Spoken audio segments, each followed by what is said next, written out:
Atiq order Ashraf ने चुने shooter. मुस्लिम hostel में बना प्लान। प्रयागराज हत्याकांड में 7 नहीं 13 शूटर्स थे। दहशत फैलाकर सरकार को घुटनों पर लाना चाहता था अतीक। एक टीम अटैक कर रही थी, दूसरी थी बैकअप। एक शूटर सदाकत का अखिलेश के साथ फोटो वायरल। क्या है सपा का कनेक्शन? नेपाल से भी जुड़ रहे तार। प्रयागराज कांड में रोज नए खुलासे हो रहे हैं। एक तरफ एसटीएफ एनकाउंटर कर रही है और दूसरी तरफ पुलिस की तफ्तीश चल रही है। परत दर परत खुलते इस कांड की सारी कड़ियां जाकर अतीक से मिलती हैं, जो गुजरात की जेल में बंद है। इसमें अब तक जो सबसे अहम किरदार सामने आया है उसका नाम सदाकत खान है, जो इलाहाबाद विश्वविद्यालय में वकालत का छात्र है। उसी ने खुलासा किया है कि अतीक ने अपने भाई अशरफ अहमद को बोला था कि अपना खौफ कम हो रहा है, कुछ बड़ा करना पड़ेगा।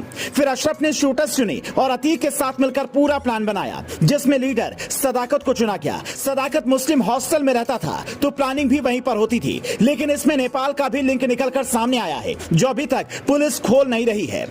वो भी बताएंगे, लेकिन उससे पहले जानिए, ये 7 लोग नहीं थे, कुल 13 शूटर्स तैयार किए गए थे, जिनमें से 6 को बैकअप के तौर पर रखा गया था। पुलिस को शक है कि इस शूटआउट में अतीक का बेटा भी शामिल था, इसलिए वो कोई रिस्क नहीं लेना चाहता था।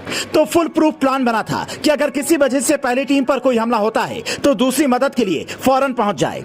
इस पूरे प्लान को बनाने में करीब 2 महीने का वक्त लगा। सारे शूटर्स मुस्लिम हॉस्टल में बैठकर प्लानिंग करते थे और व्हाट्सएप कॉल पर अतीक अहमद जुड़ता था। उसके साथ में अशरफ भी बरेली की जेल से व्हाट्सएप के जरिए जुड़ता था। वो वहीं के लोकल लोगों से मिल रहा था ताकि कांड के बाद उसका नाम इसमें ना आए। वारदात को अंजाम देने के बाद शूटर्स को नेपाल भाग जाना था और छोटे शूटर्स को यही छोड़ना था, लेकिन सदाकत पकड़ा गया और अतीक का बेटा फरार है। हो सकता है वो नेपाल भाग गया हो। वैसे भी अतीक के नेपाल और कई विदेशों में लिंक हैं, तो उसको अपने बेटे को वहां पहुंचाना कोई बड़ी बात नहीं है। कुल मिलाकर इस हत्याकांड में अभी तक जो सबसे अहम चीजें निकलकर सामने आई हैं, उनमें 3 लोकेशन, 13 किरदार, अतीक और अशरफ की साजिश के अलावा सदाकत और गुलाम की शूटिंग शामिल है।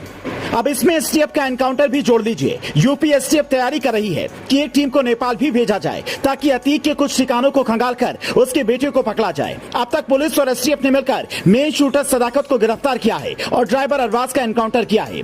बाकियों की तलाश की जा रही है। अतीक को भी यूपी में लाने की तैयारी है। कल अरबाज के 2 साथी जंगल में भाग गए थे, उन्हें भी तलाशा जा रहा है। इसमें 10 टीमें लगी हुई हैं और 700 पुलिसकर्मी दिन रात दबिश दे रहे हैं। अब जो फरार मुख्य शूटर्स हैं, उनमें मोहम्मद गुलाम, गुड्डू मुस्लिम साबिर और अतीक का बेटा शामिल है। 25 फरवरी की सुबह उमेश पाल की पत्नी ने केस दर्ज कराया है। इस मुकदमे में माफिया अतीक अहमद, माफिया की पत्नी शाहिस्ता परवीन, 2 बेटे और माफिया का भाई अशरफ साजिशकर्ता के रूप में नामजद हैं। इसके अलावा माफिया अतीक अहमद के 2 अन्य साथियों के खिलाफ नामजद एफआईआर दर्ज की गई है। उधर अतीक की पत्नी ने सीएम को चिट्ठी लिखी है और अदालत में भी पहुंची है कि उसके पति और बेटी की जान को खतरा है। पुलिस किसी भी दिन अतीक की पत्नी शाहिस्ता को बुलाकर पूछताछ कर सकती है। Bureau report, news flash.